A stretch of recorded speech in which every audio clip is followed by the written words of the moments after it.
Yes, good morning दोस्तों। मैं मंगला चौधरी नमो गुरुवाणी academy के ऑनलाइन प्लेटफॉर्म पर स्वागत करता हूं दोस्तों। जूनियर अकाउंटेंट का जिस तरीके से एग्जाम नजदीक आ रहा है, लेकिन टेंशन लेने की जरूरत नहीं, क्योंकि हमें एग्जाम के अंदर बहुत अच्छे से क्वेश्चन को अटेम्प्ट करना और बहुत शांति से बिल्कुल प्रॉपर तरीके से हमें कंटेंट को पढ़ते हुए अब जो बारी है हमें किस तरीके से कैसे ये दो जो आपकी स्क्रीन के सामने आपने अभी देखा होगा स्टार्टिंग के अंदर किस तरीके से कैसे हमें पार्ट ए के अंदर 2 सब्जेक्ट ऐसे करने हैं कि हमें 50 में से 50 क्वेश्चन मिल।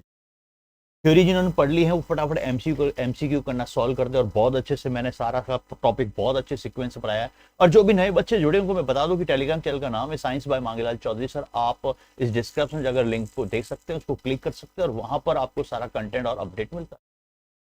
मैंने जिस तरीके से जूनियर अकाउंटेंट के एक टॉपिक को पढ़ाया, आप जो यूट्यूब पर जो प्लेलिस्ट बनी है उसके ऊपर भी है, और आप एप्लीकेशन डाउनलोड करके वहां से भी आप सीक्वेंस में पढ़ सकते हैं। कोई दिक्कत नहीं, कहीं से भी पढ़े, लेकिन प्रॉपर तरीके से हर चीज के अंदर हम बहुत अच्छे से पढ़ेंगे। पादपों का आर्थिक जो महत्व है, जिसके अंदर वनस्पतिक जो आर्थिक जो इकोनॉमिकली जो हम इसका यूज करते हैं, जैसे हमने बताया था कि मक्का का क्या यूज है, बाजरे का क्या यूज है, उसका वनस्पतिक नाम क्या है, दैट इज वो सारी चीजें मैंने यहाँ पर एक एक चीज को मैंने एक्सप्लेन किया है। विद ट्रिक के साथ मैंने बहुत अच्छे से आपको एक्सप्लेन भी किया और बहुत शानदार तरीके से आपको समझ में भी आया होगा दोस्तों। मैंने हर चीज को मैंने एक्सप्लेन किया। जैसे फॉर एग्जांपल अगर आपके दिमाग में क्वेश्चन आता है और ये पेज नंबर आप लोग खोल देंगे, जो क्लास नोट्स के पेज नंबर है वो ओपन करेंगे। क्लास नोट्स का पेज नंबर आप लोग ओपन करेंगे, आपके स्क्रीन के सामने आ रहा है। ये पेज नंबर है दोस्तों 715 के आगे है 716, इसका मतलब 716 716 पेज नंबर ओपन करेंगे। और इसी के साथ में जिनके पास में भी ये थ्योरी की बुक है वो ओपन करेंगे। बहुत शानदार मैं आपको ट्रिक जो है सिखाने वाला हूँ।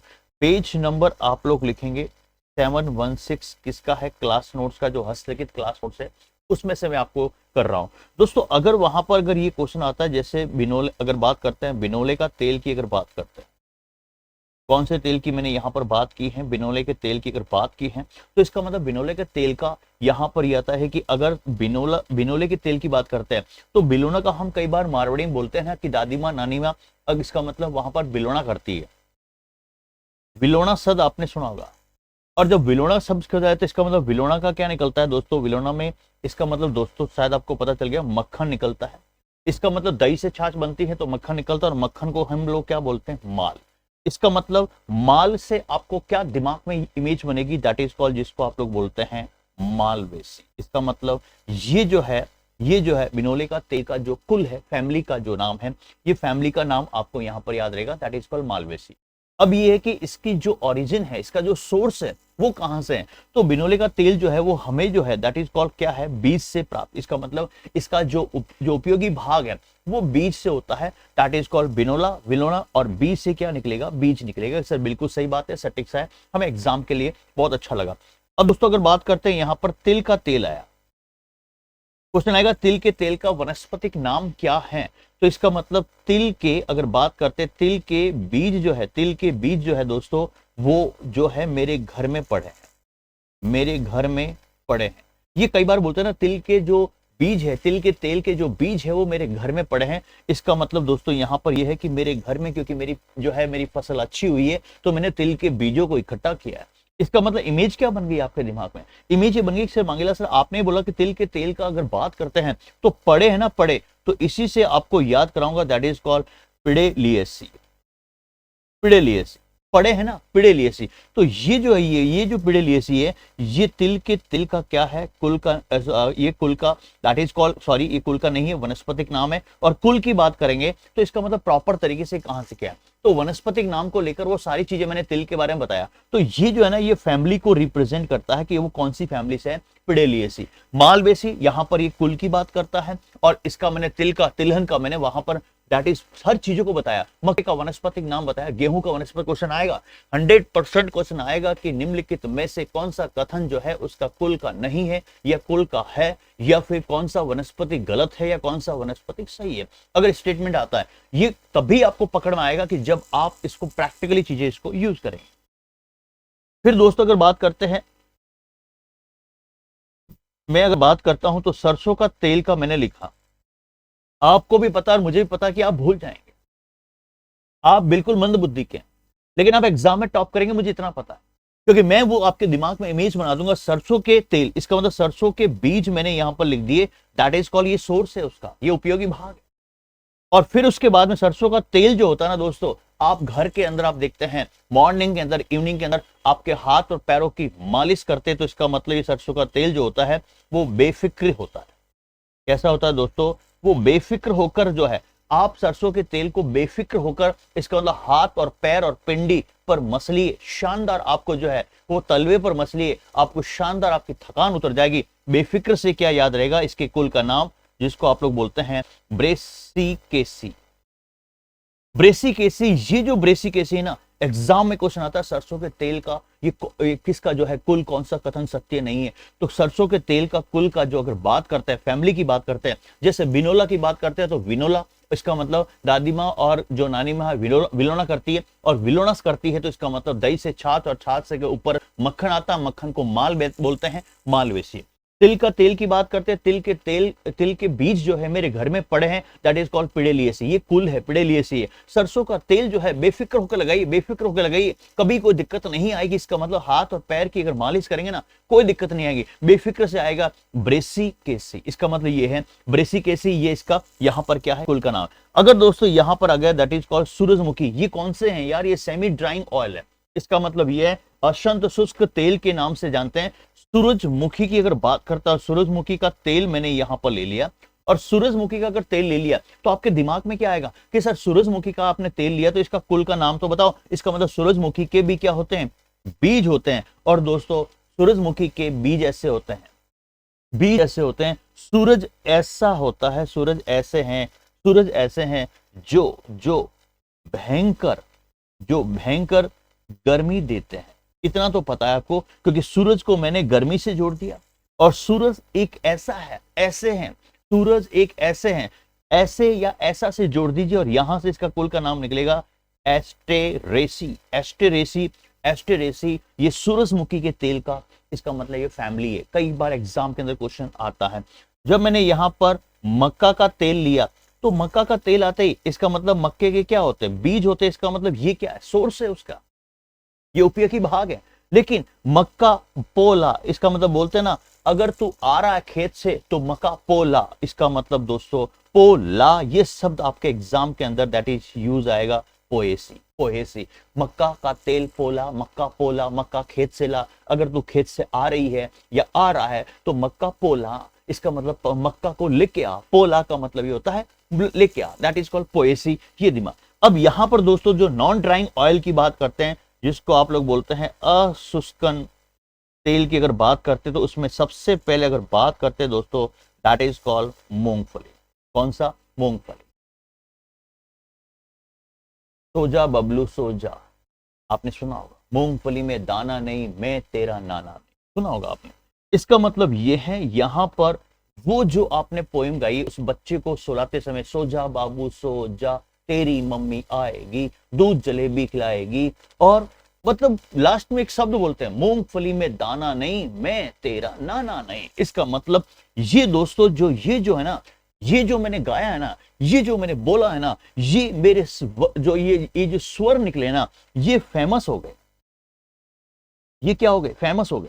इसका मतलब मूंगफली में दाना नहीं, इसका मतलब मैं तेरा नाना नहीं। इसका मतलब बीज की मैंने बात की, ओरिजिन बीज की है। तो मूंगफली का तेल की अगर बात करते हैं, क्वेश्चन आता है मूंगफली के तेल का फैमिली का नाम क्या है, किस फैमिली से बिलोंग करता है, किस कुल से बिलोंग करता है। तो वो जो मैंने पोएम गाई है अपने सुर में जो गाई है, मैं तेरा मूंगफली में दाना नहीं, मैं तेरा नाना नहीं, मतलब फेमस। और फेमस से क्या निकलेगा? That is called Fabaceae. क्या निकलेगा? फेबेसी। फेमस से फेबेसी। ऑप्शंस को पकड़ लोगे। अगर कितना भी अगर डफर होगा ना, कितना भी मंद बुद्धि का होगा ना, अगर 60 साल का व्यक्ति भी अगर साइंस का अगर कोई भी अगर एग्जाम दे रहा है, 60 साल का व्यक्ति भी उसकी इच्छा हो रही है कि मैं साइंस का पेपर दूं, गारंटी कहता हूं वो भी अधिकारी बन के बाहर निकलेगा। यू मांगेलाल। इसका मतलब ये मैंने एक इमेज बना दी दोस्तों। अब जो आता है जो नॉन ड्राइंग के अंदर आता है, दैट इज कॉल्ड एरिड। ये जो आता है एरिड का तेल जो होता है, ये एक तेल होता है एरिड के तेल। इसका मतलब एरिड का तेल शाहरुख खान की ये बीज कहां से लेके आया? इसका मतलब ये बीज ये बीज कहां से लेके आया? इसका मतलब बीज। और ये दोस्तों जो ये बीज है ना, एरिड शब्द सुनते ही आपके लिए दिमाग में आया, अरे यार एरिड, और शाहरुख खान की आवाज में बीज लेके आया। इसका मतलब ये जो आपने सुना है ना, ये जो टोन सुनी ना, ये दोस्तों यू फेमस है। कैसी फेमस है? यू फेमस है, तो यहां से इसका कुल का नाम निकलेगा यूफोबिएसी। यूफोबिएसी एरंड के तेल का यहां पर कुल का मैंने यहां पर बताया। फिर अगर बात करते ओलियल की बात करते दोस्तों, जैतून का तेल की अगर बात करते हैं, तो जैतून का तेल की बात करते हैं तो इसका मतलब इसका ओरिजिन जो होता है दोस्तों, फलों की लुगदी शायद आपने सुनी होगी। फलों की क्या सुनी होगी? लुगदी आपने सुनी होगी। इसका मतलब दोस्तों ओलिव ऑयल आपने सुना होगा, तो ओलिव ऑयल से ही आपको याद करा दूं, आपको ओलिव ऑयल का ओ और फिर उसके बाद में ओलिएसी। अरे यार, हार्ट अटैक वाले जितने भी पेशेंट हैं डॉक्टर बोलते भी हैं कि यार उसको जो है कोलेस्ट्रॉल फ्री तेल जो है यूज कीजिए, जहां पर कोलेस्ट्रॉल नहीं होना चाहिए। हर तेल के अंदर कोलेस्ट्रॉल होता है। इसका मतलब ये है ले ले कौन सा? जैतून का तेल। जिंदगी बच जाएगी और जिंदगी को तो है ना 90 साल तक जिएगा, नहीं तो वहां पर तुझे हार्ट अटैक आ सकता है। इसका मतलब वो डॉक्टर बोलता है ओए ले जैतून का तेल ले ले चुपचाप, मैं तो कह रहा हूं ले ले, नहीं भावे तो भी ले ले। इसका मतलब ओलिएसी इसका कुल का नाम है। अब दोस्तों अगर बात करते हैं वेजिटेबल अगर फैट की अगर बात करता हूं, उसके अगर वनस्पति की अगर बात करते हैं, दैट इज कॉल्ड वनस्पति तेल जिसको बोलते हैं, जिसके अंदर पहले जो आएगा दैट इज कॉल्ड नारियल का तेल। ये सारे क्लास नोट्स में दे रखे हैं, बहुत प्रॉपर तरीके से क्लास नोट बनाए। बोलते हैं ना पढ़ने का तरीका कैसा होना चाहिए, स्मार्टनेस। नारियल का तेल, मैंने क्या बोला आपको? एरंड का तेल। शाहरुख खान की आवाज में यू फेमस है। इसका मतलब यू फेमस है, यू फॉबियस। क्या दिक्कत? कोई दिक्कत? मूंगफली का तेल, अगर मूंगफली में दाना नहीं, मैं तेरा नाना नहीं, फेमस है ये। हर घर में बच्चा जब सोता है या रोता है तो उस समय ये लोरी गाई जाती है, प्यार से लोरी गाते हैं, तो ये फेमस है। इसका मतलब फैबेसी, इसका मतलब कुल का नाम है। अगर मैं जैतून के तेल की बात करता हूं, डॉक्टर बोलता ओ ले ले यार क्यों शर्मा, ले नहीं भावे तो भावे, बोल दे, जिंदगी बचानी है। हार्ट अटैक की बीमारियों को बोलते ओलिव ऑयल का ऑयल जो है वो लेना चाहिए, बहुत महंगा होता है। जैतून के तेल की खेती भी होती है। इसका मतलब ये नारियल का तेल दोस्तों, नारियल गिरा, अरे नारियल गिरा जल्दी से ले लो। इतने लंबे लंबे पेड़, वहां से नारियल तड़क तड़क तड़क गिरते हैं और मतलब गिरा। इसका मतलब यहां पर जो इसकी ओरिजिन है दैट इज कॉल्ड गिरी। और ऐसा नारियल आया दोस्तों, ऐसा कैसा नारियल आया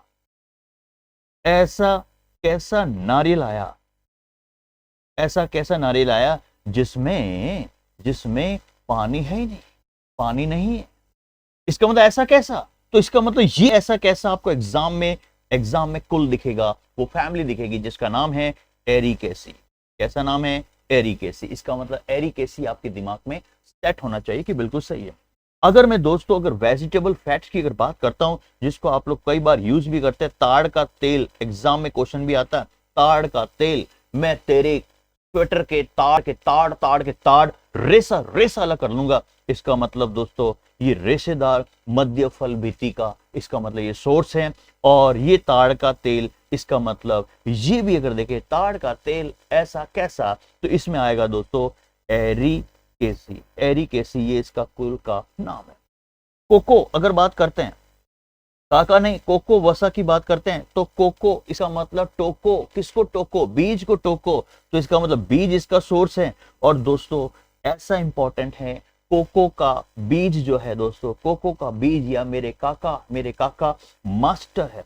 मेरे काका मास्टर है। क्यों मेरे काका मास्टर क्यों है? मेरे काका तो किसान परिवार में पले बड़े हैं, तो मेरे काका किसान क्यों नहीं है? मेरे जो काका है वो मास्टर क्यों है? तो क्यू से क्या आएगा? That is called master. और क्यू को मैं जोड़ूं तो यहां पर निकलेगा एस्टर क्यू लिएसी। क्या दिक्कत है? मेरे काका मास्टर क्यों है? मेरे पापा, बच्चे बोलते हैं पापा मेरे काका मास्टर क्यों है? Sterculiaceae, that is called काका कोको। क्या दिक्कत है? एग्जाम के पर्पस में छाप लो, कभी भी आप कंफ्यूजन नहीं होगे। और एक दोस्तों होता है दैट इज कॉल्ड महुआ वसा। इसका मतलब महुआ बीज, महुआ बीज, इसका मतलब बीज इसका सोर्स है। और महुआ वसा को चेपो, बोलते ना किसी को मारने के लिए इसको चेपो। इसका मतलब महुआ बीज जो है, महुआ वसा के बीज चेपो। चेपो का मतलब ये भी समझ सकते हैं खाओ, दाल बाटी चेपो, रोटी चेपो, पापड़ चेपो, गाजर का हलवा चेपो, दूध चेपो।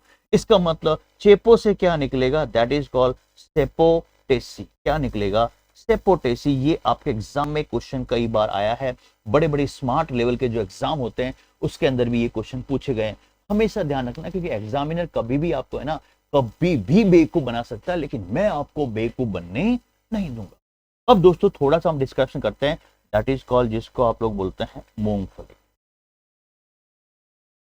अगर मैं दोस्तों मूंगफली की अगर बात करता हूं तो मूंगफली का तेल का मैंने बताया। मूंगफली का बात करते हैं तो मूंगफली का वनस्पतिक नाम कई बार पूछ लेते हैं, जैसे मक्का होता है, बाजरा होता है, जैसे मैंने आपकी बात करते हैं अरहर की दाल बताई, जैसे मैंने आपके मूंग की दाल बताई, तो उनके भी है।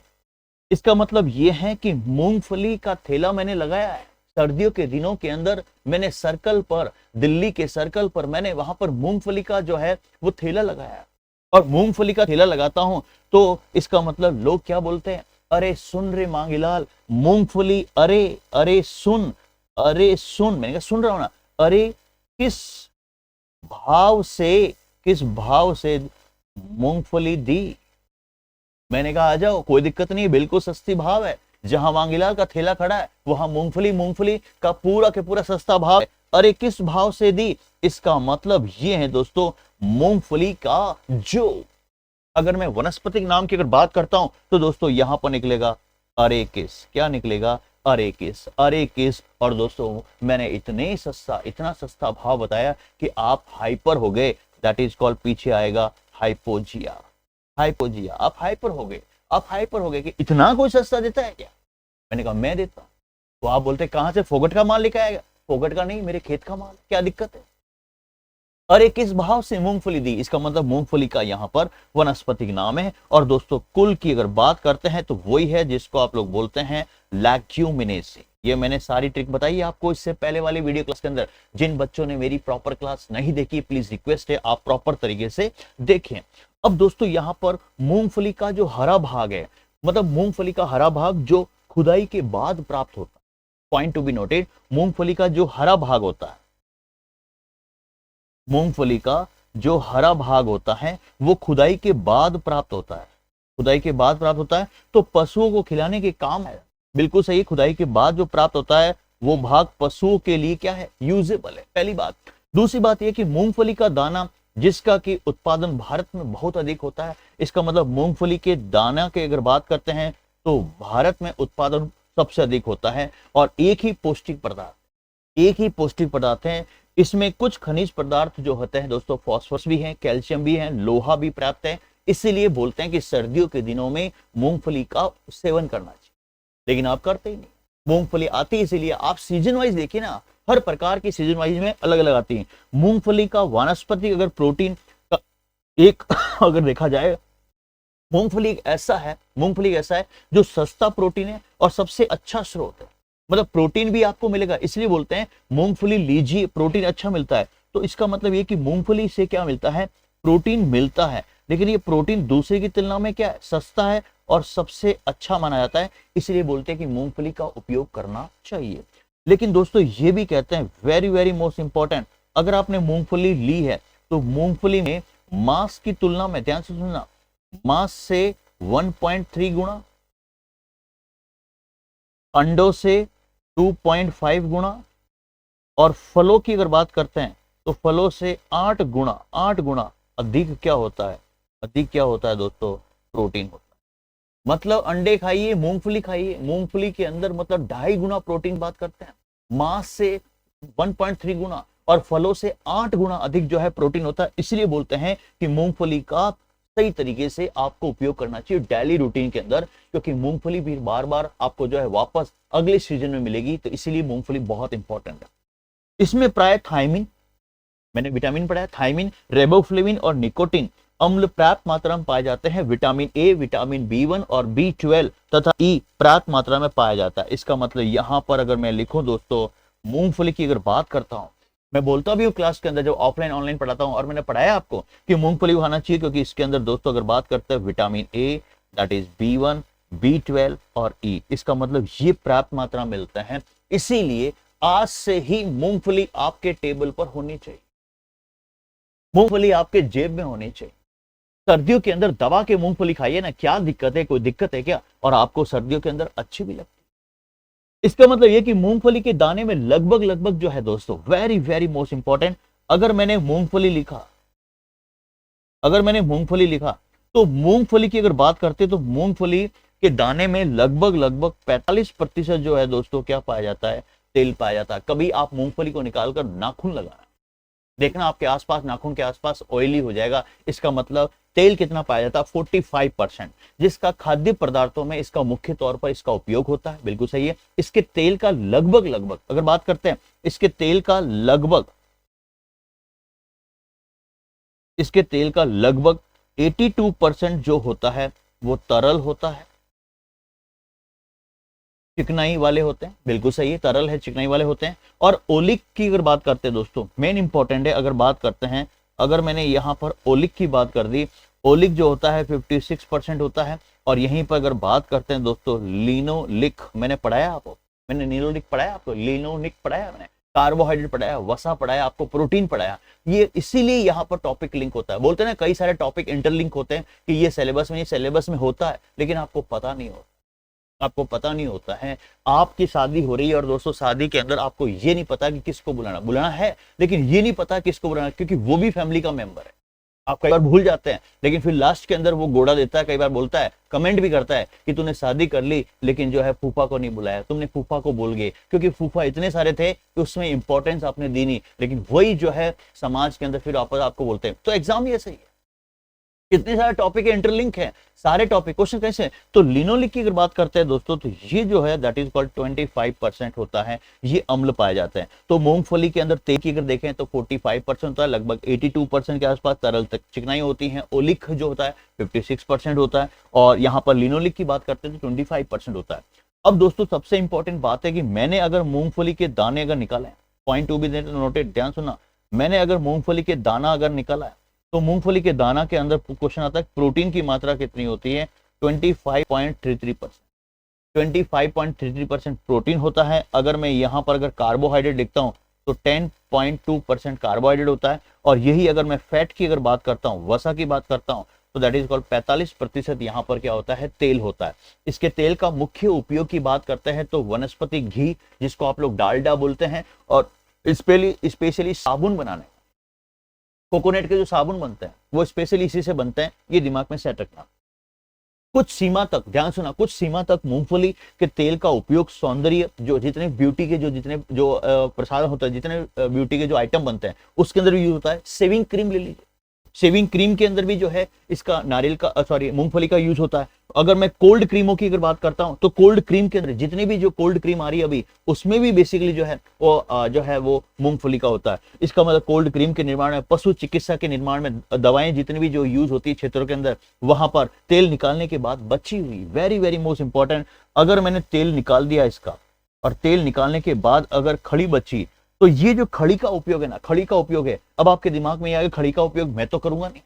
इसका मतलब इसका पौष्टिक आहार होता है, और पौष्टिक आहार किसके लिए होता है दोस्तों, पशुओं के लिए। और वेरी वेरी मोस्ट इंपॉर्टेंट, यही जो है इसका जैविक खाद के रूप में भी काम आती है। इतना इंपॉर्टेंट है मूंगफली। मूंगफली में दाना नहीं, मैं तेरा नाना नहीं। इसका मतलब आप समझ गए कि मैं किस तरीके से बात कर रहा हूं, आपके दिमाग में सेट कर रहा हूं। वो गाना फेमस है, मूंगफली के तेल की कुल की बात करते हैं तो दैट इज कॉल्ड, जिसको आप लोग बोलते हैं फेमस।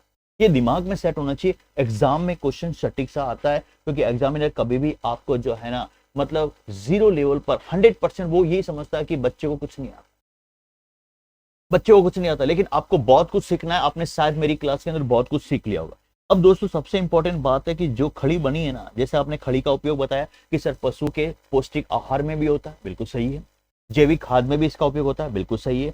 अब इस खड़ी के अंदर दोस्तों 8% जो होता है ना, 8%, दैट इज कॉल्ड नाइट्रोजन, और 1.5% जो होता है फॉस्फोरस होता है, और 1.3% दोस्तों दैट इज कॉल्ड, जिसको आप लोग बोलते हैं पोटास होता है। ये कई बार एग्जाम में क्वेश्चन आया है। दानों को कच्चा एवं तलकर मीठे तथा नमकीन व्यंजन में भी, बिल्कुल मीठू, जो आपको नमकीन में भी आपको जो है मूंगफली मिलती है, तो उसमें नमकीन के रूप में भी इसको जो है वो यूज किया था। आप नमकीन में मूंगफली डालिए, उसका स्वाद अलग आएगा। मूंगफली से दूध दही भी उत्तम गुणों वाला तैयार किया जाता है। जहां पर दूध और दही नहीं है तो इनसे हम दूध दही भी तैयार कर सकते हैं। इतना इंपॉर्टेंट है मूंगफली। तो मेरा कहने का मतलब आपके दिमाग में बिल्कुल सटीक आ गया होगा। अब दोस्तों यहां पर क्वेश्चन ये आता है कि अगर मैं मूंगफली को अगर मैं यहां पर लूं, अगर मैंने एक मूंगफली को लिया और अगर मैंने यहां पर काजू को लिया, और दोनों को दोस्तों अगर मैंने यहां पर, ध्यान से सुनना यार बहुत इंपॉर्टेंट है, अगर मैंने यहां पर इस भट्टी पर इन दोनों को मैंने सेका, तो मेन ये कि सिके हुए दाने में क्या प्रभाव पड़ेगा। एक आप लोग काजू को भी आप लोग जो है वो आपने देखा होगा, एक रोस्टेड काजू आते हैं, एक रोस्टेड जो है आपके पास जो है मूंगफली आती है। तो मेरा कहने का मतलब साधारण रूप से सेकने से मूंगफली के दानों में काफी थाइमिन जो है ना, थाइमिन दैट इज इंपॉर्टेंट। इस मूंगफली की अगर बात करते हैं तो इसमें थाइमिन होता है, इसमें थाइमिन होता है, वो थाइमिन नष्ट हो जाता है और ट्रिप्सिन भी नष्ट हो जाता है। इससे प्रोटीन का पोषक वैल्यू बढ़ जाता है। मतलब आप सिकी हुई जो मूंगफली यूज कर रहे हैं ना, मैंने जो है थैले के, आपने थैले में देखा होगा मूंगफली थैला वाला पोस्ट को मूंगफली को सेकता रहता है, इसका मतलब उसमें थाइमिन और ट्रिप्सिन नष्ट हो जाता है, लेकिन पौष्टिक जो पोषक तत्वों का जो मूल्य है वो प्रोटीन का बढ़ जाता है। तो प्रोटीन का पोषक वैल्यू जो है ना वो बढ़ जाती है, इसका मतलब। तो मूंगफली के दानों का मक्खन की बात करते हैं, तो मूंगफली के दानों का मक्खन बनाने के लिए दानों को बहुत अधिक तापमान पर सेका जाता है। मूंगफली से मक्खन भी बनता है, क्या बात कर रहे हैं, इसका मतलब ये कि उसको बहुत ज्यादा टेम्परेचर पर सेकना पड़ता है, और इस कारण थाइमिन और पेंटोथेनिक एसिड 40 से 50% जो है नष्ट हो जाते हैं। उसके बाद में मक्खन तैयार होता है। जितने भी आर्टिफिशियल जो मक्खन तैयार होता है ना, वो इसी से तैयार होता है। आपने देखा होगा मार्केट के अंदर आर्टिफिशियल मक्खन प्राप्त होते हैं, तो वो इसी से प्राप्त होते हैं। इसको मूंगफली को इतना गर्म करो, इतना गर्म करो, इतना अधिक तापमान पे सेको उनके दानों को कि थाइमिन और पेंटोथेनिक एसिड जो है इसका मतलब 40 से 50% नष्ट हो जाता है और उसी से मक्खन बनता है। अब काजू की बात करते हैं, तो काजू को सेकने से इसमें उपस्थित थाइमिन काफी मात्रा में नष्ट, इसका मतलब ये है, मेरा कहने का मतलब काजू को भी अगर सेकोगे ना, जो रोस्टेड जो काजू होते हैं, रोस्टेड काजू को भी अगर काजू को सेकते हैं तो काजू को सेकने से इसमें उपस्थित थाइमिन काफी मात्रा में नष्ट हो जाता है। इसका मतलब क्वेश्चन आएगा काजू या मूंगफली को सेकने पर कौन सा जो है इसमें से नष्ट हो जाता है, दैट इज कॉल्ड काजू में थाइमिन। और मूंगफली के अंदर बात करते हैं तो थाइमिन के साथ साथ अगर बात करते हैं तो ट्रिप्सिन भी क्या होता है, नष्ट हो जाता है और उसके प्रोटीन की वैल्यू बढ़ जाती है। इसलिए बोलते हैं कि मूंगफली को सेक के, जिसमें प्रोटीन की कमी है वो मूंगफली को सेक के खाएं।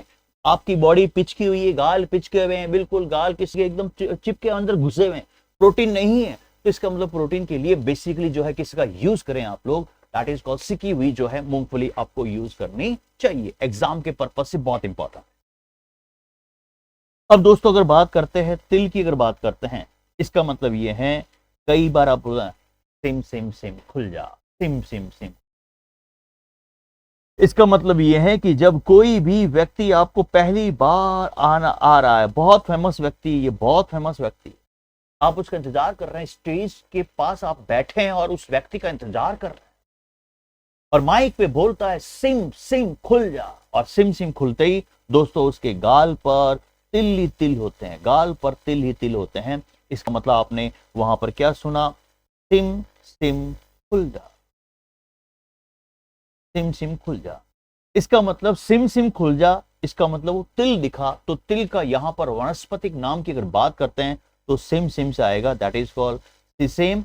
और वो इंडिया के अंदर आप देख रहे हैं, दैट इज कॉल्ड, इसी को आप लोग बोलते हैं इंडिकम। क्या दिक्कत है, सिम सिम खुल जा, खुलते ही उसके चेहरे पे तिल तिल, बोलते ना तिल हो गया तेरे, तेरे होठ के नीचे तिल, तेरे कान के नीचे तिल, तेरे नाक के नीचे तिल है, तू तिल ही तिल है। इसका मतलब सिम सिम खुलते ही सिसेम इंडिकम, इसका मतलब इंडिया की बात करते हैं। और अगर दोस्तों ये जो इसका कुल का अगर नाम पूछे, कुल का अगर नाम पूछे तो सीधा सा आप जवाब दे देना, तिल पड़ा है मेरे घर पर, दैट इज कॉल्ड, जिसको आप लोग बोलते हैं पिडेलियस। मैंने अभी आपको ट्रिक बताई थी, वही ट्रिक आपको याद रखनी है एग्जाम के पर्पज से, एग्जामिनर बहुत सटीक सा यहाँ पर क्वेश्चन।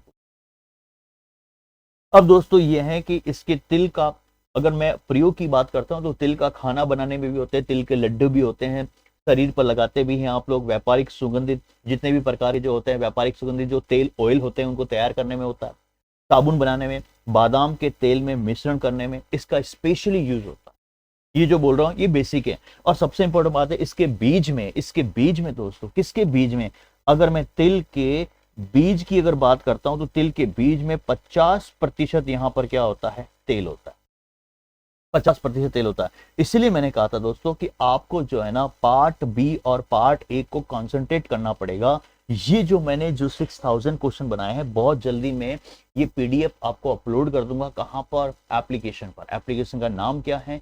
मांगीलाल चौधरी सर। वहां पर आप लोग इसको डाउनलोड कर सकते हो, उसको आप लोग प्रिंट भी करा सकते हैं। ये शानदार क्वेश्चन बनाए, इतने शानदार क्वेश्चन बनाए कि एग्जाम के अंदर क्वेश्चन आपको सटीक सा मिलेगा। दो ऐसे सब्जेक्ट पकड़ लो जिसके अंदर रामबाण भी क्वेश्चन आ जाए ना, किसी प्रकार के सारे के सारे। अब जो है आपको प्रॉपर तरीके से एकदम सटीक से आपको रणनीति तैयार करनी पड़ेगी, तभी आपका एग्जाम यहां पर क्रैक होगा। अब दोस्तों यहां पर आप तिल के बीज की अगर बात करते हैं, उसमें 50% तेल है। लेकिन दोस्तों तिल के बीज की अगर बात करते हैं तो यहां पर प्रोटीन की अगर बात करता हूं, अगर मैं यहां पर प्रोटीन को अगर मैं जिक्र करूं तो प्रोटीन का जिक्र करता हूं तो इसका मतलब दोस्तों 18 से 20% के आसपास प्रोटीन होता है। ये दिमाग में सेट रखना। इसका मतलब खली में चीनी और गुड़ मिलाकर मनुष्य के खाने की अगर बात करते हैं तो आपने देखा होगा कई बार, जैसे आपने देखा होगा कि वो अभी मकर संक्रांति के दिन में अगर बात करते हैं तो तिल का जो है वो बनाया जाता है मीठा मीठा, तो गुड़ डालते हैं, चीनी डालकर वो मीठा बनाते हैं। और उसमें जो है बाकड़ा जिसको बोलते हैं, मक्के को उबाल का जो बाकड़ा होते हैं, उस बाकड़े के अंदर ये हेली शब्द जो बोलते हैं हमारे इस मारवाड़ क्षेत्र में, तो हेली शब्द ये बहुत इंपॉर्टेंट। हेली जो तिल की बनी होती है, इसका मतलब ये है दोस्तों यहाँ पर दूध देने वाले पशुओं के लिए लाभदायक है। जो तिल की बनी हुई जो खड़ी होती है पौष्टिक आहार के रूप में, यदि इसका प्रयोग पशुओं को खिलाने के लिए नहीं करते हैं तो इसे खाद के रूप में भी करते हैं। अगर जानवर या कोई भी अगर पशु नहीं खा रहा है तो इसको हम खाद के रूप में भी इसका क्या करते हैं, यूज करते हैं। तिल की खेती में अगर बात करते हैं तो तिल की खेती तो बिल्कुल प्रॉपर तरीके से आपको पता ही है, कोई दिक्कत नहीं है। लेकिन मैं ये कहना चाहता हूँ तिल की खड़ी की अगर बात करते हैं तो खड़ी के अंदर अगर मैं प्रोटीन की अगर जिक्र करूं तो 6.2% होता है। अगर मैं यहाँ पर कैल्शियम और फास्फोरस की अगर बात करता हूं तो कैल्शियम फास्फोरस भी होता है। फिर उसके बाद में अगर बात करते हैं दोस्तों, ये अप्रोक्सीमेट लगभग 2% होता है। फिर अगर मैं यहाँ पर पोटास की अगर बात करता हूँ तो लगभग 1.2% होता है। और अगर इसी के अंदर विटामिन होता है, नियासिन आदि जो है, मतलब बहुत ही एक अलग तरीके का यहाँ पर ये जो है वो तिल जो है वो एक फसल के रूप में हम उसका यूज करते हैं। तिल का तेल कई दवाइयों में भी यूज होता है। और तिल का अगर यूज करते हैं आप लोग कई बार देखते हैं सोगरा जो आप लोग जो है बाजरे की रोटी के ऊपर गांव के लोग जो है गुड़ और तिल के साथ में भी खाते हैं। तिल के सूखे पौधों का प्रयोग ईंधन के रूप में भी करते हैं, ये इसका यूज है। लेकिन दोस्तों सबसे इंपॉर्टेंट बात, तिल का तेल जो है ना, कहने का मतलब ये है कि आप लोग अपने बॉडी के ऊपर मसाज के लिए भी इसका यूज कर सकते हैं। लेकिन इसमें सबसे इंपॉर्टेंट बात क्या है, वेरी वेरी मोस्ट इंपॉर्टेंट, इसके अंदर अगर बात करते हैं दोस्तों तिल के तेल की अगर बात करते हैं तो ओलिक जो अम्ल होता है वो कितना होता है, 37 से 50%। ये एग्जैक्ट डाटा लिखा रहा हूं मैं। और इसी के अंदर बात करते हैं दोस्तों लिनोलिक अम्ल की अगर बात करते हैं तो वो होता है 37 से 40%। 37 से 40 मतलब 37 से 40% के बीच में होता है। और यही अगर दोस्तों बात करता हूँ, मैंने ये सारे पढ़ा है आपको। पामेटिक एसिड की बात करते हैं तो 7 से 9% होता है। और स्टेरिक की अगर बात करते हैं, स्टेरिक अम्ल की अगर बात करते हैं तो वो भी जो होता है 4 से 5% होता है। बहुत इंपॉर्टेंट है। और तिल के दो प्रमुख अवयव है। कौन कौन से दो प्रमुख अवयव हैं तिल के तेल के दो प्रमुख अवयव घटक हैं।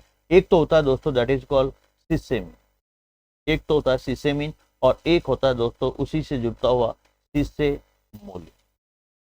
सिसेमोलिन। इसका मतलब ये है कि सिसेमोलिन की जो वैल्यू होती है 0.3 से लेकर 0.5% के बीच में होती है। और यही अगर मैं सिसेमिन की बात करता हूं तो 0.5 से लेकर दैट इज कॉल्ड 1.0% के बीच होती है सिसेमिन होती है 0.5 से लेकर 1%, और सिसेमोलिन होता है 0.3 से लेकर 0.5%। ये दो प्रमुख जो है यहाँ पर वेरी वेरी मोस्ट इंपॉर्टेंट अवयव पाए जाते हैं। इसका मतलब ये है कि ये पदार्थ अन्य किसी वसीय तेल के में नहीं पाया जाता है। मेरा कहने का मतलब है अभी जितने भी फैटी जो ऑयल पड़े ना, ये अवयव जो है ना उनमें नहीं होते हैं, स्पेशली इसी में होते हैं। इसका मतलब बहुत इंपॉर्टेंट है सिसेमिन और सिसेमोलिन। तो ये तिल के तेल में होते हैं, बाकी किसी भी अन्य वसीय तेल में नहीं पाए जाते, जो मेरी क्लास नोट्स के अंदर प्रॉपर तरीके से लिखा हुआ है। अगर मैं दोस्तों यहाँ पर सरसों की अगर बात करता हूँ तो कई बार सरसों की अगर बात करते हैं वनस्पतिक नाम पूछा गया है, तो यहाँ पर सबसे इंपॉर्टेंट बात मैंने क्या बताई, सरसों का तेल जब लगाते हैं तो आप क्या होते हैं दोस्तों, बेफिक्र होते हैं। और बेफिक्र होकर सरसों का तेल को बॉडी पर लगाते हैं और मसाज करते हैं। और जो बॉडी पर मसाज करते हैं बेफिक्र होकर करते हैं, तो इसका मतलब बेफिक्र से क्या निकलेगा, that is called Brassica, Brassica species. क्या निकलेगा, ब्रेसिका स्पीसीज। इसका मतलब ब्रेसिका स्पीसीज इसका वनस्पतिक नाम है। और अगर मैं यहीं पर अगर दोस्तों सीधी सी बात करता हूं, जीनस की बात करता हूं, तो ब्रेसिका इसका जो है वंश भी हम कह सकते हैं।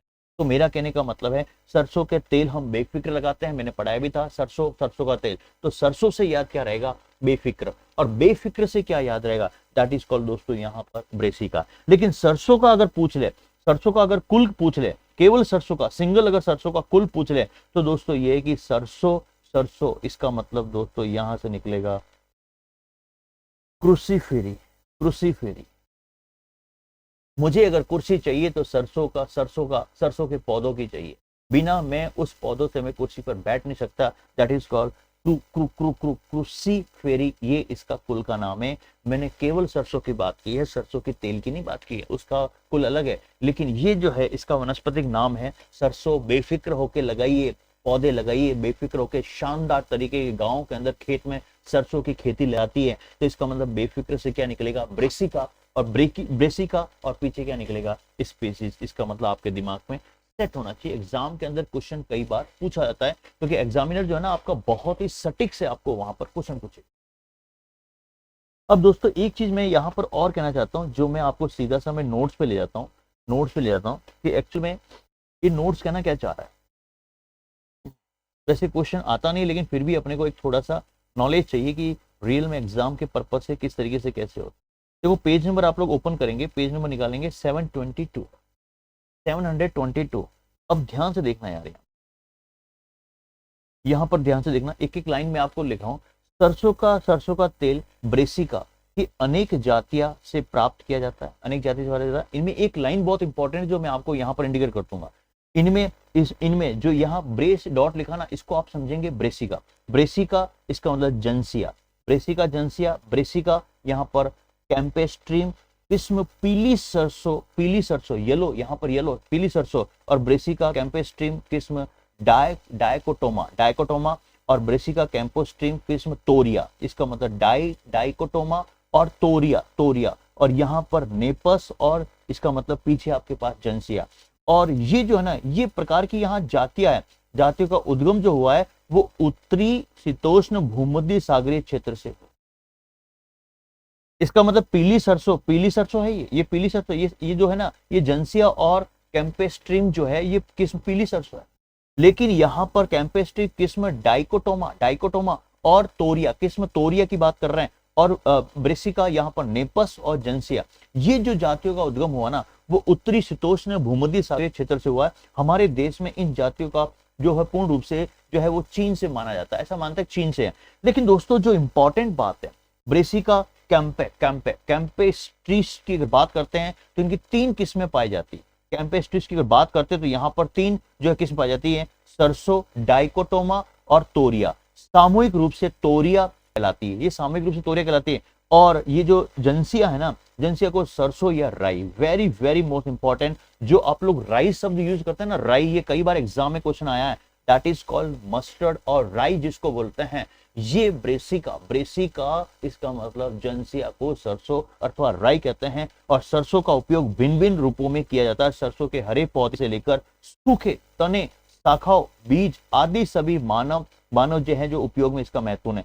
सरसों के हरे पौधे का उपयोग जानवरों के हरे चारे के लिए भी किया जाता है, मानव सब्जी के रूप में भी, स्पेशली सरसों की जो है आप लोग सब्जी बनाते हैं, और नई कोमल शाखाओं का उपयोग किया जाता है। इसका मतलब ये इंपॉर्टेंट है एग्जाम के पर्पज से, क्योंकि एग्जाम में ना क्वेश्चन सटीक से आएगा। एक चीज और बता दो, सरसों और तोरिया के तेल का महत्वपूर्ण उपयोग इस प्रकार है, जलाने के लिए भी होता है। इसका मतलब बहुत इंपॉर्टेंट है, जलाने के लिए भी करते हैं, शरीर के मालिश के लिए भी करते हैं, मैंने बताया था। इसका मतलब सरसों और तोरिया बहुत इंपॉर्टेंट है। और इसका मतलब वो जिंसिया जो है ना, वो राई होता है। ये कई बार एग्जाम में क्वेश्चन आया है, जिन जिन घर के अंदर जो राई है ना, दैट इज कॉल्ड जिंसिया जिसको बोलते हैं। इसका मतलब चमड़े और लकड़ी के सामान पर लगाने और साबुन और रबड़ सामान का निर्माण करने में इसका यूज होता है। सरसों के बीजों का जो है वो दोस्तों टेबल मस्टर्ड, मसाले, अचार, सब्जियों के लिए भी इसका स्पेशली उपयोग किया जाता है। तोरियो बहुत इंपॉर्टेंट, तोरिया सरसों के विभिन्न किस्मों के तेल की मात्रा जो होती है वो 30 से 48% तक होती है, परंतु तेल की मात्रा जलवायु कारकों से प्रभावित इसका मतलब होती है। और बीजों के तेल का निष्कर्षण इसका मतलब यांत्रिक जो है वो मेथड के द्वारा किया जाता है। इसमें धानी और एक्सप्लेयर की अगर बात करते हैं, द्रव चालित मशीनों का बहुत इंपॉर्टेंट है। और आजकल बड़ी तेल मिलों में विलायक निष्कर्षण का विधि का भी प्रयोग किया जाता है। बड़ी बड़ी तेल की जो फैक्ट्रियां होती है, इंडस्ट्री होती है, उसके अंदर अलग तरीके से वहां से मशीना यूज होती हैं। अब यहाँ पर ये जो इंपॉर्टेंट है, सरसों का तेल अशुद्ध शुष्क तेलों की अगर बात करते हैं, सेमी ड्राइंग ऑयल है और वर्ग में आता है। इसमें 36% वसा, 25% नाइट्रोजनी पदार्थ और 7% नमी, अनेक वसीय अम्ल पाए जाते हैं। इसका मतलब यहाँ पर दोस्तों वेरी वेरी मोस्ट इंपॉर्टेंट, एरुसिक अम्ल सरसों के तेल का लाक्षणिक वसीय अम्ल है, बहुत इंपॉर्टेंट है। इसकी मात्रा कुल वसीय अम्लों की 45 से कितना, 45 से यहाँ पर 50% होती है। सरसों के तेल की तीखी गंध, वेरी वेरी मोस्ट इंपॉर्टेंट, तीखी गंध एलिल आइसोथायोसाइनेट, इसका मतलब इसकी उपस्थिति कारण होती है। और ये यौगिक सरसों के बीज में उपस्थित दैट इज कॉल्ड दोस्तों सिनीग्रीन नामक ग्लाइकोसाइड के जल के अपघटन से बनता है। एक भी क्वेश्चन अगर बाहर चला जाए, आप मुझे आके बोल देना। इतना शानदार पैराग्राफ के अंदर मैंने इसको लिखा है। एलिल आइसोथायोसाइनेट के कारण ही अगर बात कर, सरसों के तेल की जो तीखी गंध आती है ना, जब आप सब्जी को अगर बनाते हैं तो एकदम तीखी तेज गंध आती है, उसको आप लोग उसको गर्म करते हैं और ये चीजें। उसके बाद में पशु आहार के रूप में बीज तेल खली का, इसका मतलब बहुत ज्यादा प्रभाव है और बहुत से रोग और बीमारियों की रोकथाम के लिए भी सहायता मिलती है। खली के करीब अगर बात करते हैं, खली में करीब 4.9% नाइट्रोजन, 2.5% फास्फोरस और 1.5% पोटास, और इसीलिए विश्व में कुछ भागों के लिए इसका उपयोग खाद के रूप में भी करते हैं। और भारत में खली केवल पशुओं को ही खिलाई जाती है, बाकी इसका खाद का भी यूज करते हैं। तोरिया और सरसों की हरी खाद बहुत इंपॉर्टेंट है बेटा, क्वेश्चन आएगा क्योंकि खाद मैन्योर आपके टॉपिक है।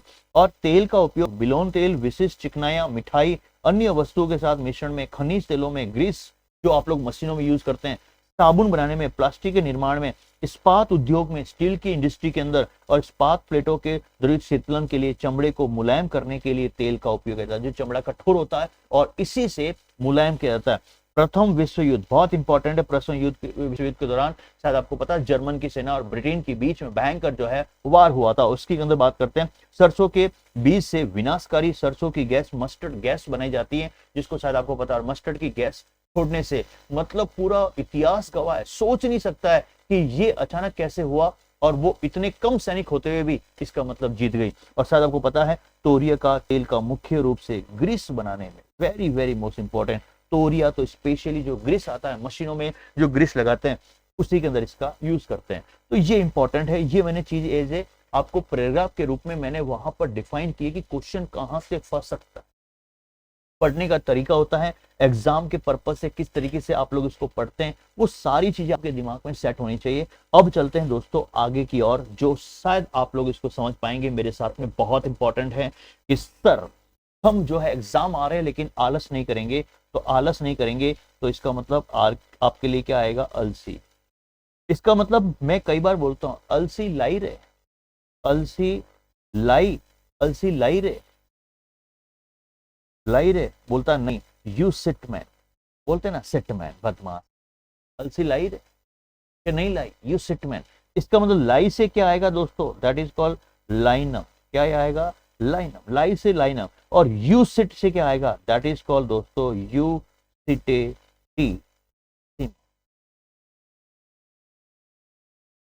यूसी टेटी, ध्यान से सुना, यूसी टेटी सिस्टम। इसका मतलब ये है दोस्तों, मैंने प्रोनाउंसिएशन में प्रॉपर तरीके से बोला है, आपको इमोशनल नहीं होना है। आपका अगर कोई भी अगर ये स्प्लिट भी हो जाए कोई दिक्कत नहीं है। अलसी लाई रे यू सिट में, इसका मतलब यू सिटेटी सिमम, और आगे क्या आ जाएगा, लाइनअप। ये क्या है, इसका वानस्पतिक नाम है।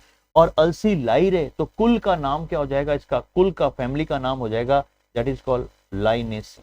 क्या दिक्कत है, लाई और लाइनेसी को पकड़ लो। अलसी आलस होता है और वो आलस व्यक्ति बिल्कुल जो है लेके नहीं आता। आलस व्यक्ति की बात कर दी, अलसी लाई रे, इसका मतलब शायद आपको पता चल गया सर अलसी का जो मेन इंपॉर्टेंट है वो किस पर्पज से होता है। ये कई बार एग्जाम के अंदर क्वेश्चन आता भी है। सबसे पहले तो ये बात करना है कि ये तिलहन वर्ग की एक महत्वपूर्ण फसल। अलसी जो है ना, अलसी तिलहन फसल के लिए महत्वपूर्ण फसल है। दूसरी बात इसका है, इसके तने से रेशा उत्पन्न होता है, रेशा निकलता है, और अतः रेशे वाली फसलों के समान ही इसके कुछ महत्व होते हैं, क्योंकि रेशे वाली फसल अपन आगे पढ़ने वाले। तो इसका मतलब अलसी का सबसे इंपॉर्टेंट क्या है, ये तिलहन वाली फसल है, लेकिन इसके तने से क्या निकला जाता है, रेशा निकाला जाता है, फाइबर निकाला जाता है, और इस रेशे वाली फसलों के समान ही इसका महत्वपूर्ण जो है इसका उपयोग है। अलसी के दानों का प्रयोग तेल निकालने के लिए प्रमुख किया जाता है। इसके बीजों का जल्दी सूखने वाला जो है वो तेल प्राप्त किया जाता है।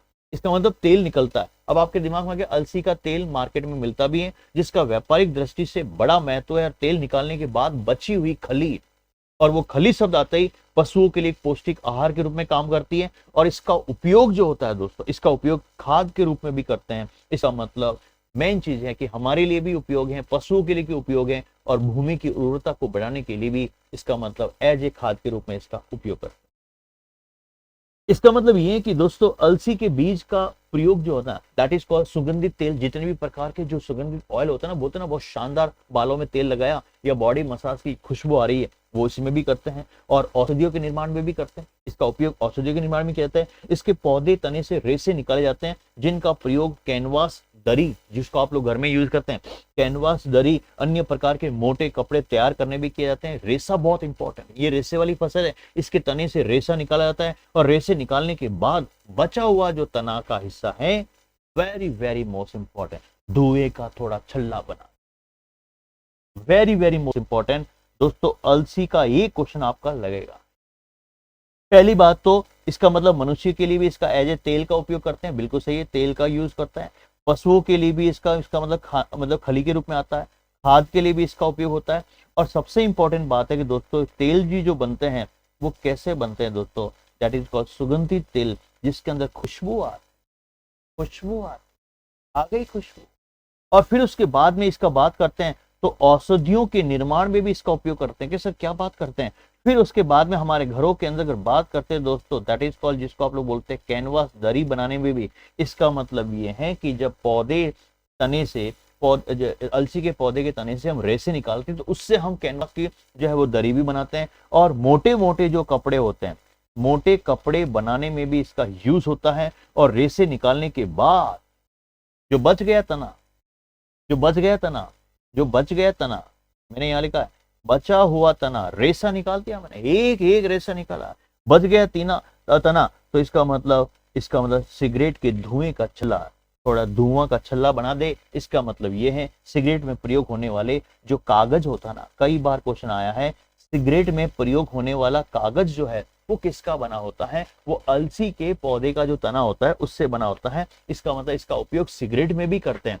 अलसी के तेल का उपयोग रंग में भी करते हैं, बिल्कुल है, रंग जो कलर, जो जहां कलर यूज हो रहा है, रंग भी करते हैं, पेंट्स करते हैं, वार्निश में, छपाई में भी इसका उपयोग होता है, एज ए स्याही, एज ए इंक के रूप में भी इसका प्रयोग करते हैं। इसके तेल का प्रयोग खाने के लिए भी करते हैं, साबुन के लिए भी करते हैं। मतलब क्वेश्चन किसी भी पैटर्न में आ सकता है, इतने इंपॉर्टेंट है, वेरी वेरी दोस्त इंपॉर्टेंट। और कहीं भी अगर जैसे सपोज अंधेरा है तो अगर आप दीपक में अगर अलसी का तेल भी डालेंगे ना तो प्रकाश देगा, इतना इंपॉर्टेंट है। खाद के रूप में अगर बात करते हैं दोस्तों, खली में 5% नाइट्रोजन, 1.4% फास्फोरस और पोटास जो होता है इसी खली के अंदर बची हुई, जो बचा हुआ पार्ट होता है खली का रहता है, उसमें पोटास 1.8% होता है। एग्जाम के पर्पज से बहुत बहुत इंपॉर्टेंट है। अब दोस्तों एक थोड़ा सा टेबल बहुत इंपॉर्टेंट है, जो मेरे क्लास नोट्स के अंदर टेबल बनी हुई है। इधर तो मैंने लिखा यहाँ पर अवयव, और ये किसकी टेबल है दोस्तों, आलसी की नहीं, अलसी की है। और इधर मैंने लिखा दाना, और इधर लिखा मैंने खड़ी। इसका मतलब ये ध्यान रखना। सबसे पहले अगर बात करते हैं दोस्तों, अगर मैं बात करता हूँ लिनोलिनिक एसिड की अगर बात करता हूँ तो इसमें दाने में कितना होता है, 50.57%, और खली में नहीं, इतना इंपॉर्टेंट नहीं है, और वो खली के अंदर 100 भी नहीं। दूसरा अगर बात करते हैं दोस्तों बीज में अगर पानी की, अभी बात करता हूँ पानी की मात्रा की अगर बात करता हूँ तो दाने के अंदर होता है 66% और इसमें होता है लगभग 8.0%। फिर अगर मैं अगर अलसी में प्रोटीन दाने की बात करता हूँ तो प्रोटीन होता है 20.3% और ये होता है 11.5%। ये सर बिल्कुल सही है। फिर अगर मैं बात करता हूँ अवयव है, वसा फैट है, लेकिन दाने की बात करता हूँ, अलसी के दाने में फैट कितना होता है, दैट इज कॉल्ड 38%, और ये होता है 26.3%।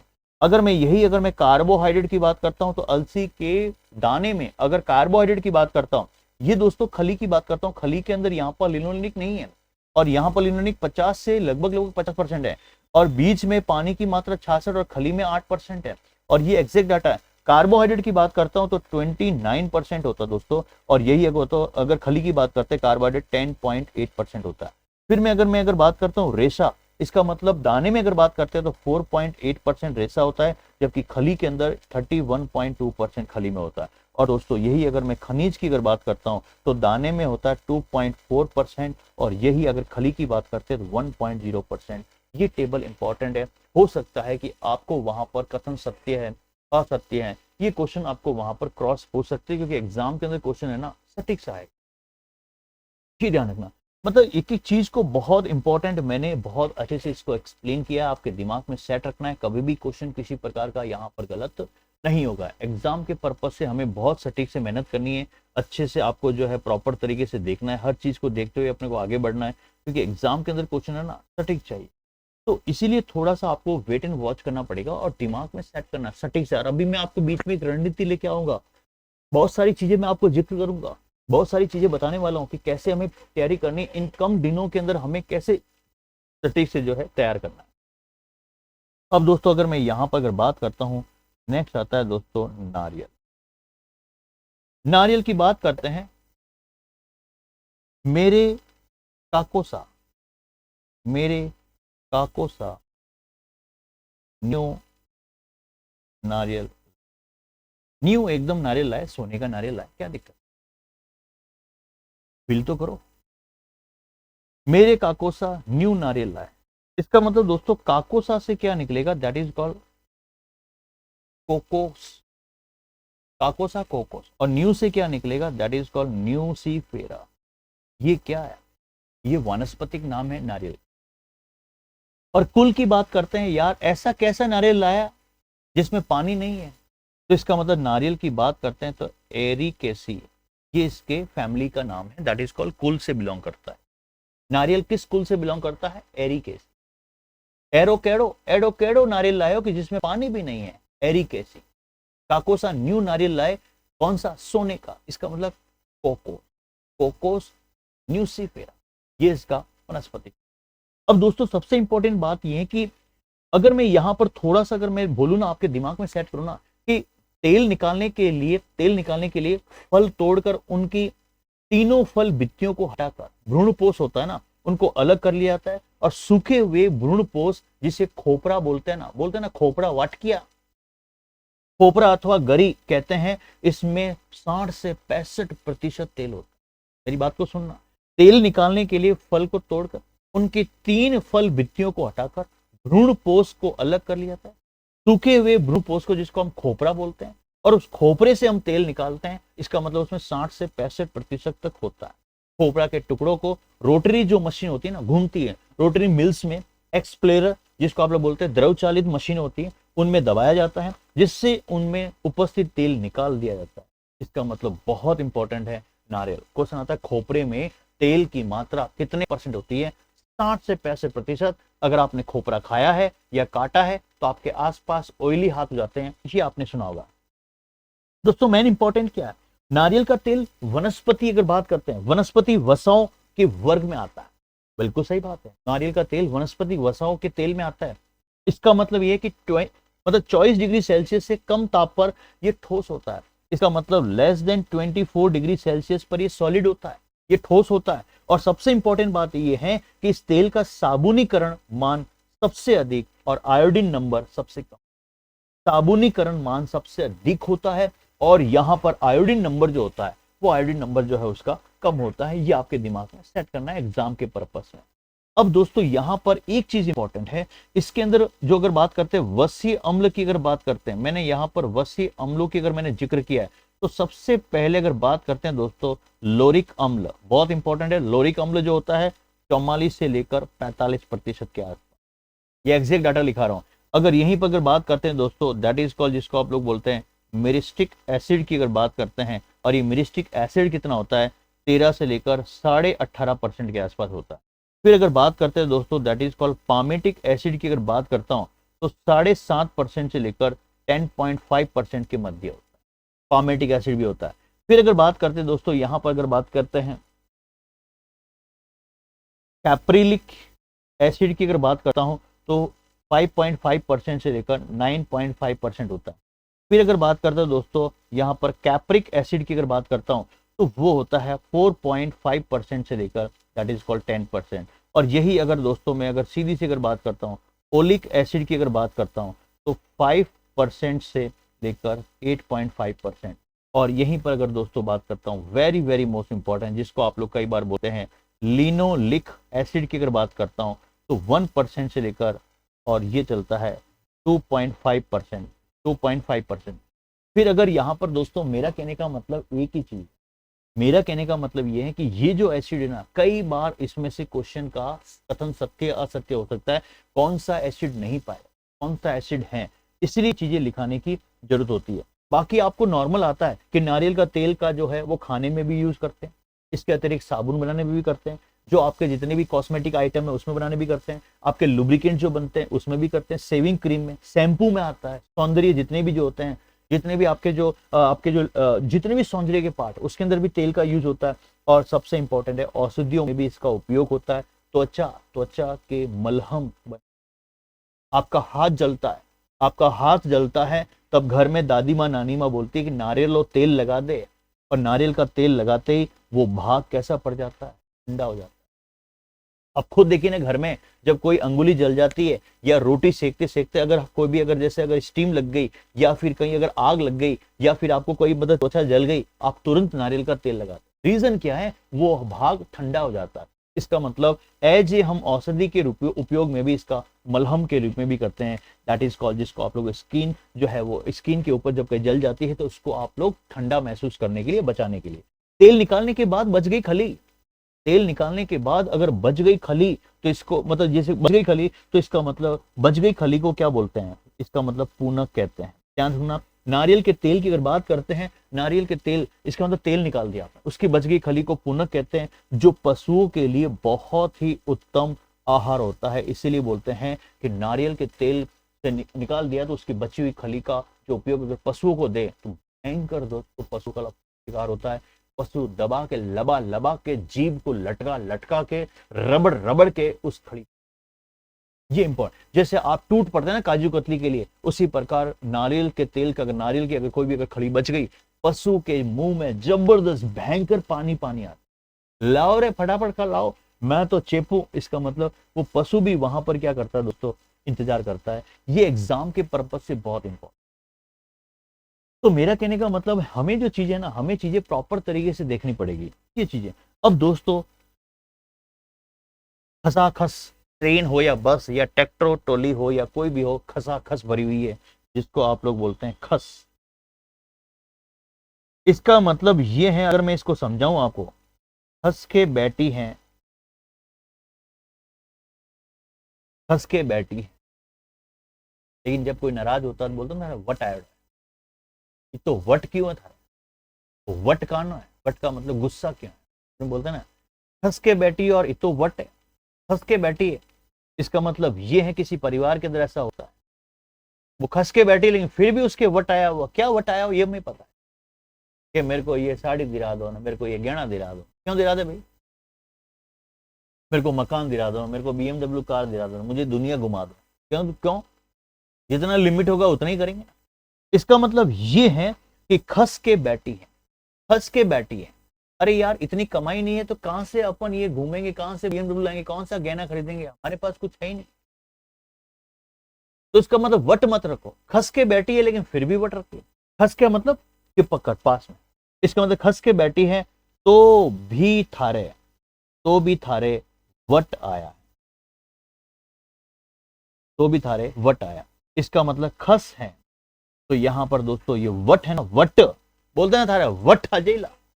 इसका मतलब ये है यहां से वेटी वेरिया, वेटी वेरिया, वेटी वेरिया जाइजेनी आडिस, जाइजेनी आडिस, जाइजे वट आयड तो जा, जाइजे इतो मोटो वट आयडा नहीं, यूं ही लपल है।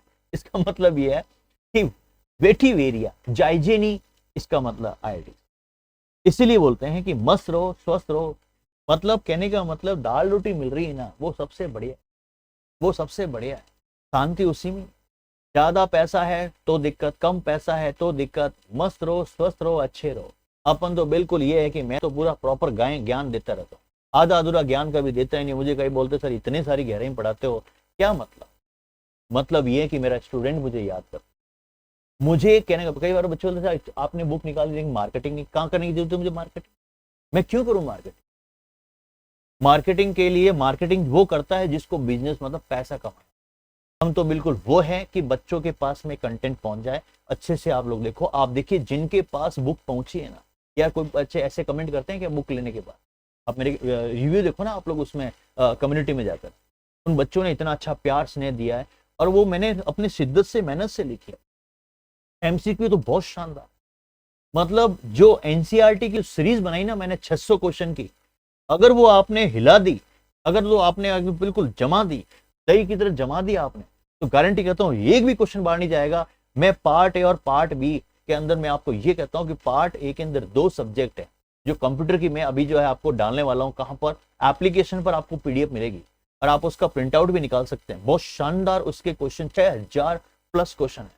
और उसमें साइंस की अगर बात करते हैं 2550 प्लस क्वेश्चन है, बहुत अच्छे शानदार तरीके से राजस्थान कर्मचारी चयन बोर्ड के लेवल पर। तो इसीलिए कहना है कि मस्त रहो, जितना है कोई दिक्कत नहीं। और सबसे बड़ी बात है दोस्तों, टेंशन लेना ही नहीं है। दुनिया में कई सारी टेंशन आएगी, तनाव इतना भरा हुआ है, इतना भरा हुआ है जिसकी कोई दिक्कत नहीं है। टेंशन लेना ही नहीं, जो होगा देखा जाएगा। क्या करना है जो कर, क्या करना है जो कर, लेकिन मुझे तो एग्जाम पास करना है, मुझे तो निकालना है एग्जाम। इसका मतलब हमें बहुत अच्छे से प्रॉपर तरीके से टारगेट लेते हुए, पड़ोसी भी कहेंगे, गांव के अंदर अपने परिवार में भी कहेंगे आपको कि यार तू पढ़ता नहीं है, एग्जाम तेरा पास नहीं हुआ। लेकिन दोस्तों समय सबका आता है।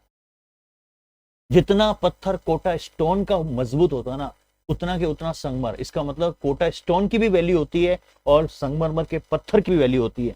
तो कभी भी हमें कमजोर मत समझो, कमजोर कभी किसी को समझना ही नहीं है। इसका मतलब यह है कि हमें टारगेट सटीक लेके चलना है, और एग्जाम के अंदर धुआंधार मतलब क्वेश्चन का ब्लास्ट होगा, वहां पर क्वेश्चन के जबरदस्त ब्लास्ट होंगे, और आप खुद देखोगे कि यार मांगीलाल सर रियल में आप इतनी, क्योंकि लेवल बढ़ गया है ना, कंपटीशन का जो स्तर देखिए किस तरीके से हो गया। तो ये चीज है, थाने क्यों वट आयड, तू खसने बैठी है फिर भी थारे वट आयड। इसका मतलब वेटिवेरिया जाई जे नी आर्डिस, इसका मतलब ये इसका वनस्पतिक नाम है। और सबसे बड़ी बात ये है खस, और खसखस तो आपने सुना होगा दोस्तों। खसखस तो सर्दियों के अंदर अभी जो लड्डू बन रहे हैं, जो दादी माँ, नानी माँ, माताएं, बहनें जो लड्डू बनाएगी उसमें खस डालती है, खस डालती है। तो खसपोला, खसपोला मार्केट रे, इसका मतलब खसपोला, इसका मतलब यहां पर क्या आएगा, इसका कुल का नाम पोएसी। इसका देसी नाम कई बार आपने दुकानदार के मुंह से आपने अपने शब्दों में खसखस, खसखस बहुत गजब है। लड्डुओं में खसखस डालनी चाहिए, इतना मतलब अच्छा होता है, ब्रेन अच्छा काम करता है, बॉडी के ऑर्गन काम करते हैं। इसीलिए सर्दियों में लड्डू खाने चाहिए बदमाशों, सर्दियों में लड्डू बहुत इंपॉर्टेंट।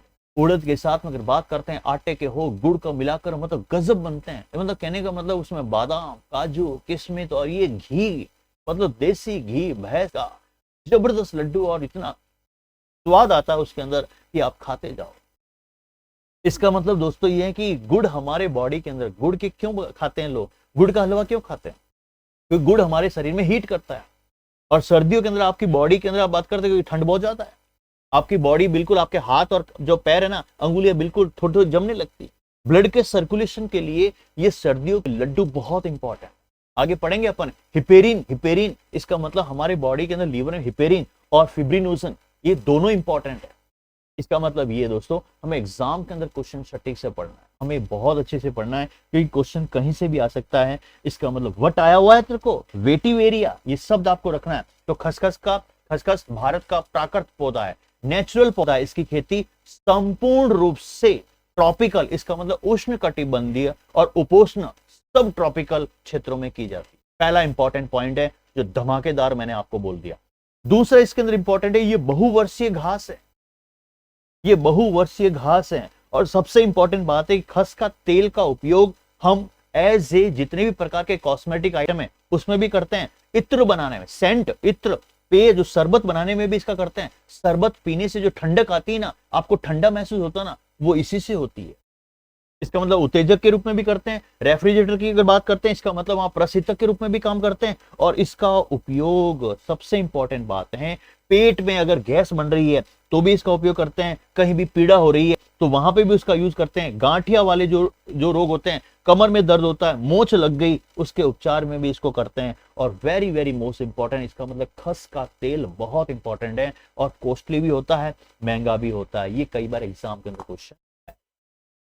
दोस्तों मस्त होके पढ़िए। क्लास कैसी लगी आपको, आपके दिमाग में कैसी इमेज बनी, आपके चेहरे पे कैसी मुस्कान आई, मेरे सब्जेक्ट को पढ़ने पर फील होता है कि नहीं होता है, साइंस का डर आपको लग रहा है कि नहीं लग रहा है, साइंस में आप कितना मतलब महसूस कर रहे हैं, मेरे साथ कितना जबरदस्त आप लोग जो है ना, मतलब ताल से ताल मिलाकर आप पढ़ रहे हैं। और दोस्तों मैं गारंटी कहता हूं एक भी क्वेश्चन आपका बाहर नहीं, क्योंकि मैंने अपनी शिद्दत से और मेहनत से पढ़ाया। और शायद ही कोई इतना यूट्यूब पर या कहीं भी चले जाओ, कोई गहराई में नहीं पढ़ाता। इसीलिए मैं जहां पे भी पैर रखता हूं पहले ये बोलता हूं कि मैं पढ़ाऊंगा तो पूरा पढ़ाऊंगा, आधा अधूरा नहीं पढ़ाता।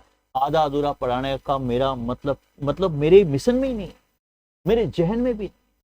और आप खुद सोच रहे होंगे, कई सारे बच्चे ये बोल रहे होंगे कि सर इतना कोई टॉपिक पढ़ाते हैं क्या सिलेबस में? अरे बदमाश, सिलेबस में कैसे नहीं? क्या ये कैसे, ये प्लांट का नहीं है क्या?